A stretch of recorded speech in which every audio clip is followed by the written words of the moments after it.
Joining me now, Dr. Paul Alexander. Paul, it's been a while. Good to have you. Hey, John. So wonderful to have me again. Thank you so much, sir. We love having you, dude. Right? Let's go to MAHA. Let's go to the what RFK Jr. is trying to do. I'm trying to get him on my show. I love what he's doing. Give us a little update on MAHA, what they're doing, what they do with how you're supposed to eat, getting rid of the processed foods, which has made a difference. The first thing I did is Dr. Oz told me after the press briefing. He said, uh, he said, "Are you drinking 2% milk?" I'm like, "Yeah." He said, "Stop. Get whole milk, get half and half, and get almonds." so, so then I went out and I got half and half whole milk and almonds, and I took a picture on my counter and sent it to him, and he gave me a thumbs up. Tell us what's going on. Well, John, first of all, I like what Kennedy is doing, and the bottom line though is RFK Jr. He is in a DC swamp and will always be in a DC swamp. So he's trying, but he's constrained. The reality is that he's not operating with just free will, and that he can make decisions. And of course, he's within a system where big pharma has its tentacles in everything. And I mean, think about it. They are funding. They provide so much donations and money to congresspersons and senators.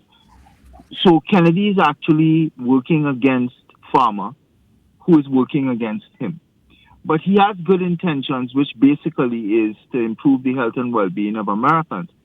The challenge is, though, that he's not the person who's just the final decider. And we are realizing that. Now, the most important thing is right now the push is on healthy lifestyles, healthy living, the healthy food in terms of constraining or removing as much processed foods, high fructose corn syrup, high sugary foods, and pivoting towards more things around whole foods, meat, fats and stuff in your diet. But John, I think the confusion is happening with people are not understanding that when somebody like a Kennedy or Oz or somebody comes out and makes a statement or a policy, we as people need to use these words moderation and common sense. Everything must be balanced. And he's not trying to say, okay, go into your kitchen, find everything that has sugar in it and throw it out into the garage, and then go to the grocery and only buy meat and fatty foods and milk and just consume that. No, you as an American, you as a person, you need to think and make balanced decisions and make reasonable ones and common sense ones. Because you can't entirely remove sugar from your diet because your brain only uses sugar as its fuel. So you need sugar, so much so that if you, John, or me woke up in the morning and decided, I am going to go on a zero sugar lifestyle, zero, I will find every piece of sugar, anything that has sugar, rice, potatoes, which is complex, starchy carbohydrates, I will just remove it. No more, zero. Well, your brain will run into a problem quickly. And your brain will then take the proteins that you're eating or the fat, and it will rearrange the molecule and make the sugar molecule, the glucose molecule for your brain. Because you must have it. It's like you must have salt. So to say that you're going on a zero sugar or you're removing sugar is madness. It just can't happen. Human beings need to approach everything with some common sense, moderation, balance, and make those decisions that way. It's similar with your healthcare decisions. You can't just leave it up to the government. You're not leaving it up to Kennedy or MAHA or HHS or CDC to tell you what to do. You must know what you need to do and make common sense decisions. But I am behind what Kennedy is doing right now. I like his push. I find the communications could be improved, a bit. But, I'm in support. Well, listen, I get plenty of sugar at happy hour. Excellent. Excellent. You need it. Plenty of sugar at happy hour. Between vodka or Cabernet or wine, whatever I drink, there's plenty of sugar there coming into my body. But so I'm good there. And of course, I put salt on everything, right? And when you start putting salt on bacon, you do not have a salt deficiency. Anyway, it's good to have you with us, Doc. Listen, I just want to get into a little politics here, and let's get to Trump RX. I mean, is this really going to bring drug prices down, or is it just one here, one there, or is it really going to bring it down? Well, I think the push by President Trump, the direction, the intention is good, and I think that President Trump has waded into like one of the holy grails on a really dangerous area because, again, you're talking about pharma, you're talking about big business, you're talking about big monopolies who, all of a sudden, you have a President Trump reaching into their pocket and reducing profits that they can make. So they're not happy. So they're going to use all their lobby and everything to damage him, to damage it, but the American consumer needs relief. We can't be paying these crazy prices for things that put it out of the reach of people, especially when you have a medical condition of your child, of your wife, or your husband, and you have some money you want to pay, but you just can't afford the outrageous prices. So if he can put things in a way where he could increase competition, he could put downward pressure on prices, give people more choice, etc. And even if he have to use the power of the pen and force companies to comply to make things more equitable. So that's the key. We don't have proper equity in access to healthcare and the drugs and everything. So we need a President Trump to actually take the leadership in this. And I like this approach with the Trump RX. I really do. And it's long overdue, and I think it can help. But it needs cooperation of all involved, and not just to fight him on it, to work with him, because the access to the drugs are very important. Very, very important. Especially, remember our population, the age structure is changing. The demographics of the United States, we're going to have a top-heavy elderly population pretty shortly. In about 10, 15 years, a vast number of people will be like over 65, 70 years old, much more.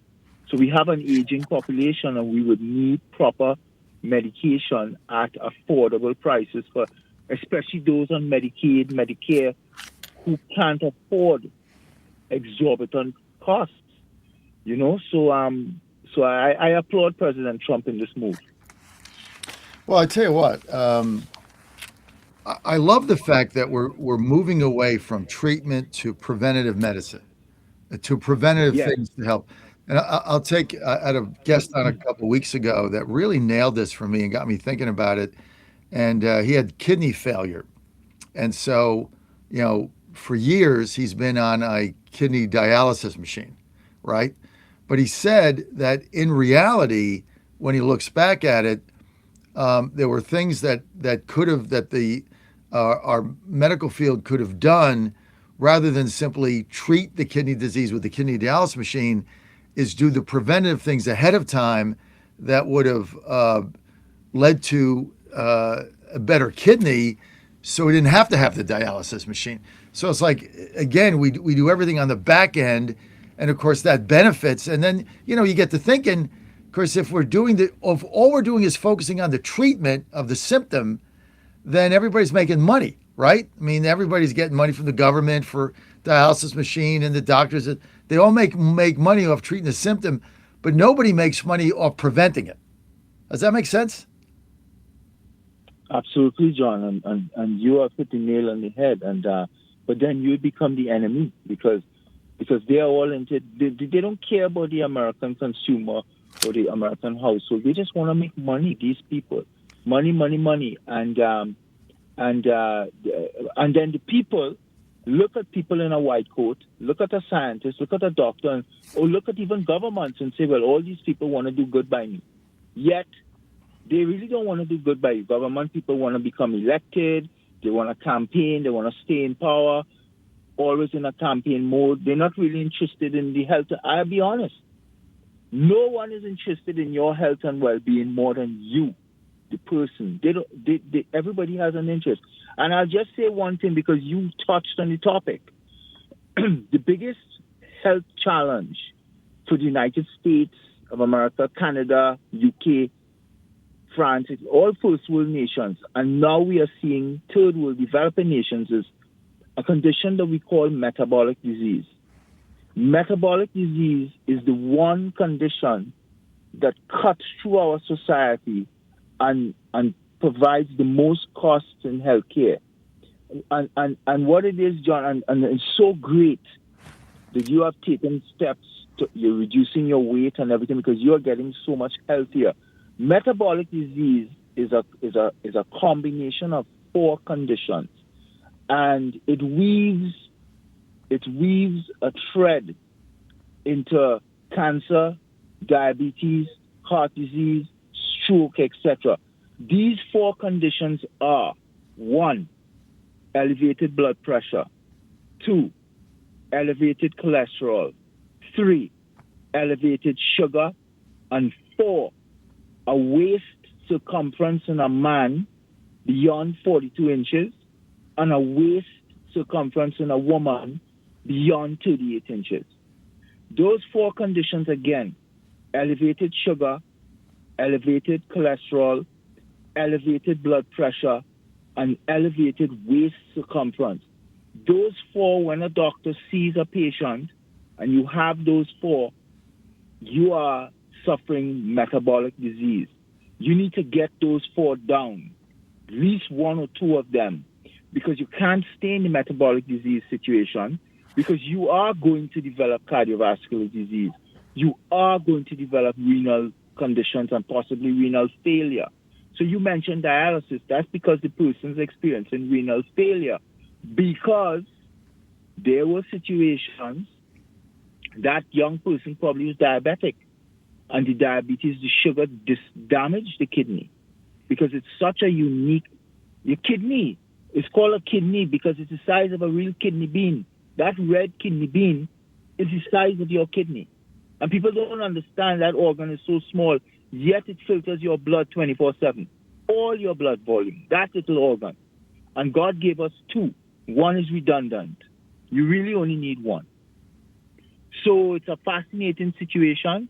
Metabolic disease, and you are right, John, prevention. So once we could get those conditions under control, we would see diabetes, cancers, heart disease, stroke, everything dropping precipitously because of our Western lifestyles and our inactivity. And this is a real situation. We have a lot of work to do, and that's why I have reservations with some things about RFK. You know, in terms of his lack of push to me on the vaccine, the mRNA vaccine. But I also like his overall push on making people healthier and the healthier lifestyles. But we need to see real tangible outputs, you know, and we need to unshackle him because I think fundamentally he will do a lot of good, you know, if he's given full carte blanche reign. All right, Dr. Paul Alexander, Preventive Medicine. You're the guy, part of the MAHA team. Dr. Alexander, people want to follow you on social media. Where do they go? Well, right now I still run my Substack. It's called Alexander COVID News Substack. And I also set up a small Give, Send, Go for a little support. If you go to Paul Alexander, Give, Send, Go, if you could give any support, that would be helpful right now, you know. And but anyway, John, I you know, to come on your show, I look at it always as a pleasure and an honor to be that you would allow me. And because now I know you personally too, I could just tell you, listener, if there's one person you support, one show, one leader, support John Fredericks Show. Don't support me. Don't support no one else. Just pour your resources, pour your support to John.